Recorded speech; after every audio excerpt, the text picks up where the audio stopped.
প্রথম প্রশ্ন আমি করি রাজ্য সরকারকে 2013-র 17 লক্ষর আবেদনকারীর ভবিষ্যৎ কি হলো জানান আপনি জনগণকে।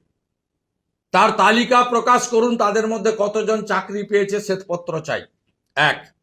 দ্বিতীয় হচ্ছে, আজকের দিনে সব অনলাইন হয়ে যাওয়ার পরে, পোর্টাল হয়ে যাওয়ার পরে, উচ্চ মাধ্যমিক পরীক্ষা চলাকালীন কেন লক্ষ লক্ষ যুবককে কালকে থেকে আপনাকে রাস্তায় নামাতে হবে? আপনি কেন অনলাইন পোর্টালের মাধ্যমে আবেদন গ্রহণ করছেন না? এটা আপনার পুরনো চাল।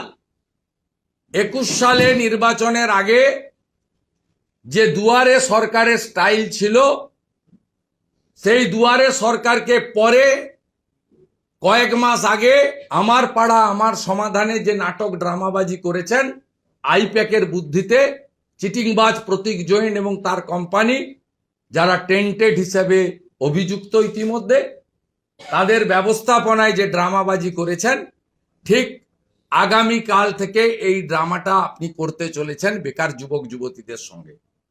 আমি পশ্চিম বাংলার বেকার যুবক যুবতীদের বলবো,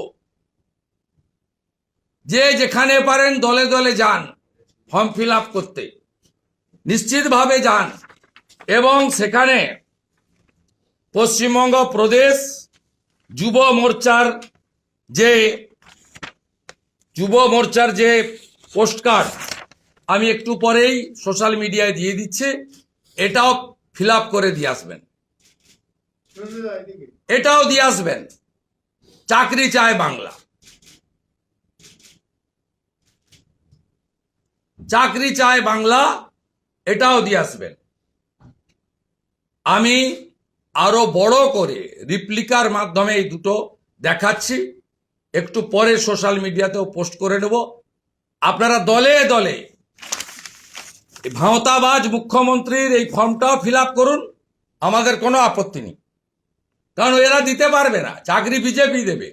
আমরা জানি এপ্রিল মাসে আপনারা আমাদের আনবেন, আমরা জানি হরিয়ানাতে অমিত শাহজি কথা দিয়েছিলেন প্রকাশ্য সভায় 6 মাসের মধ্যে রাজ্য সরকারের ভ্যাকেন্সি পূরণ করব, পূরণ করেছেন। 3,55,000 ভ্যাকেন্সি ছিল। আমরা জানি আপনারা বিশ্বাস রাখেন বিজেপিকে। দেবেন্দ্র ফাডনবিসের সরকার মহারাষ্ট্রে গ্রাজুয়েটদের জন্য মাসে বেকার ভাতা দিচ্ছেন যতক্ষণ না চাকরি হয়। আর এই মুখ্যমন্ত্রীর যে গাইডলাইন, এই গাইডলাইনে 2013-তে ছিল 8 পাস, এখন করেছে 10 পাস, এবং অনন্তকাল কেউ পাবেন না।